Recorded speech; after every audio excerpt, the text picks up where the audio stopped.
Jadi dikatakan di sini segenap pribadi Allah Tritunggal Maha Kudus tinggal dalam jiwa kita. Dalam kemudian para ahli hidup rohani mengatakan di mana Allah tinggal, yaitu dalam pusat jiwa atau dalam lubuk terdalam jiwa kita. Jadi inilah kehadiran Allah yang sungguh-sungguh secara istimewa boleh kita terima karena sakramen baptis yang kita terima. Jadi dalam hal ini, dalam komentarnya Santo Thomas Aquinas juga mengatakan kehadiran Allah dalam jiwa tidak bisa dikenali baik oleh kemuliaan ataupun oleh rahmat kecuali dengan mengalaminya. Jadi kita lihat bagaimana kehadiran Allah, kita sungguh-sungguh boleh menyadari kehadirannya ini tidak mungkin bisa dicapai dengan pemikiran-pemikiran dan sebagainya.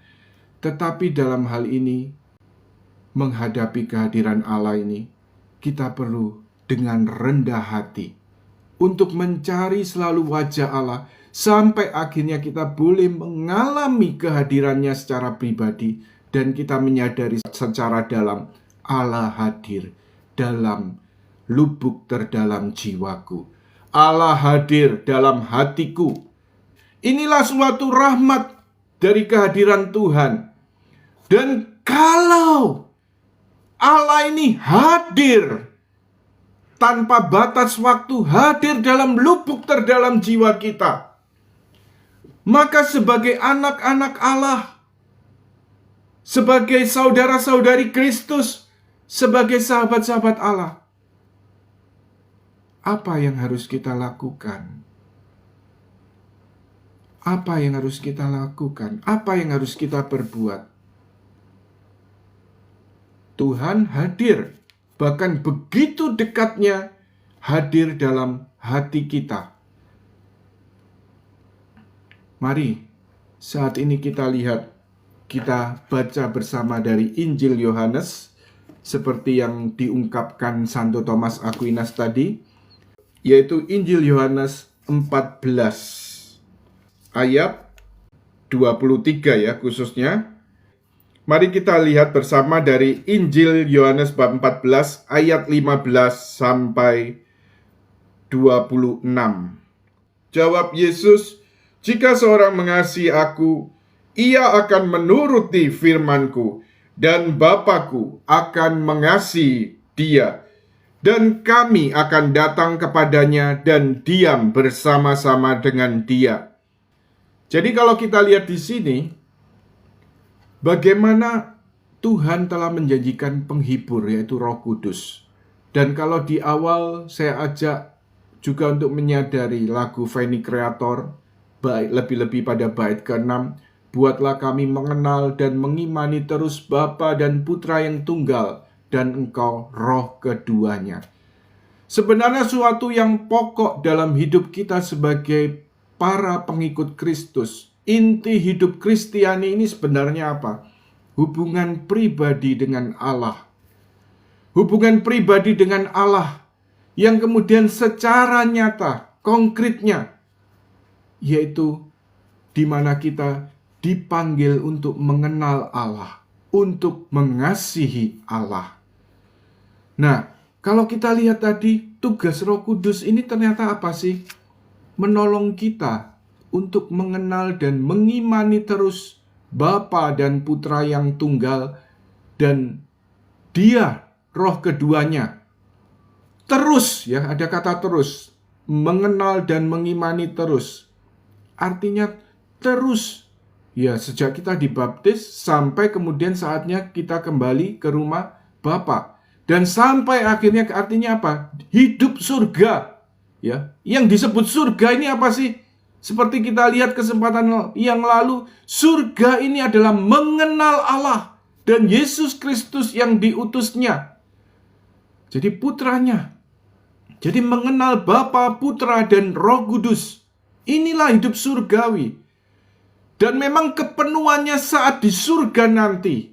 Saat kita memandang Allah dari muka ke muka.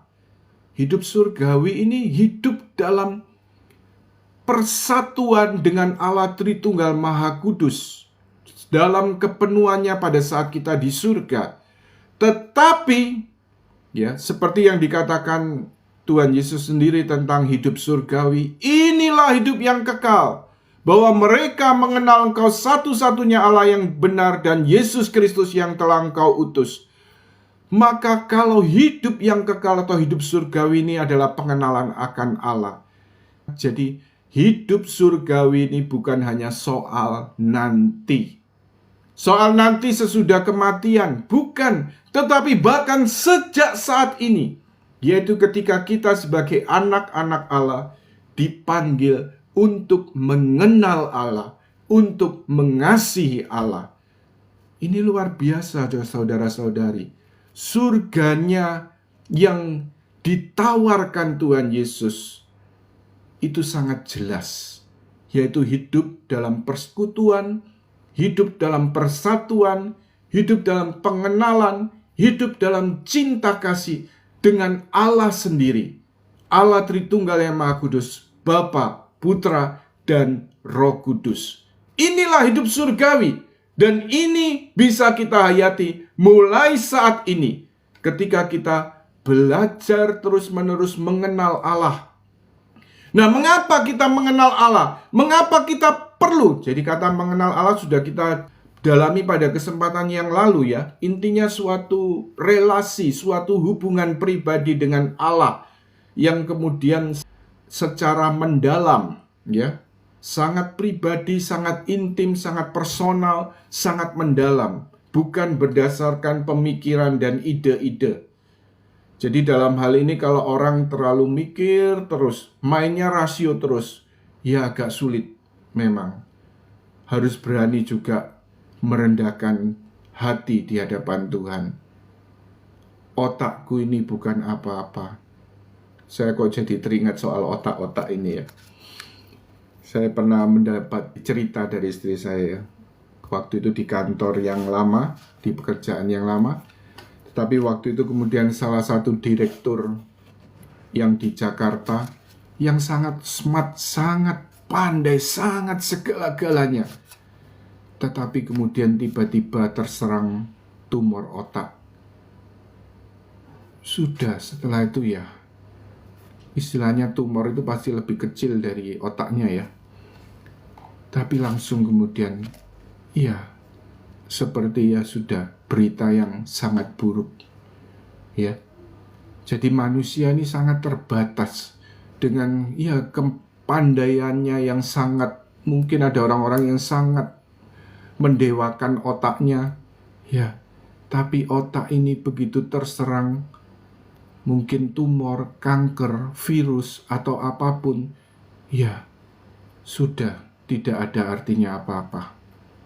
Saya ingat juga ternyata ketika orang beranjak usia lanjut, karena ini dialami oleh mama saya sendiri, ternyata penyakit diabetes yang sejak muda dialami, tetapi pada menjelang ya boleh katakan 3 tahun terakhir, itu kemudian yang diserang oleh diabetes ini adalah bagian syaraf motorik, yaitu bagian otak.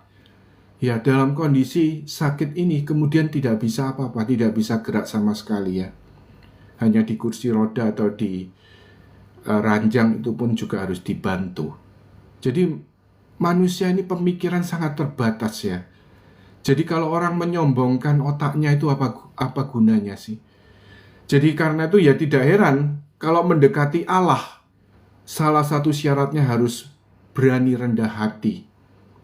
Seperti dikatakan Santa Teresa Avila, guru doa dalam gereja Katolik, doa bukan banyak berpikir, tetapi banyak mencintai. Doa bukan banyak berpikir, tetapi banyak mencintai. Karena doa ini intinya apa? Relasi, hubungan pribadi dengan Allah, mengenal Allah.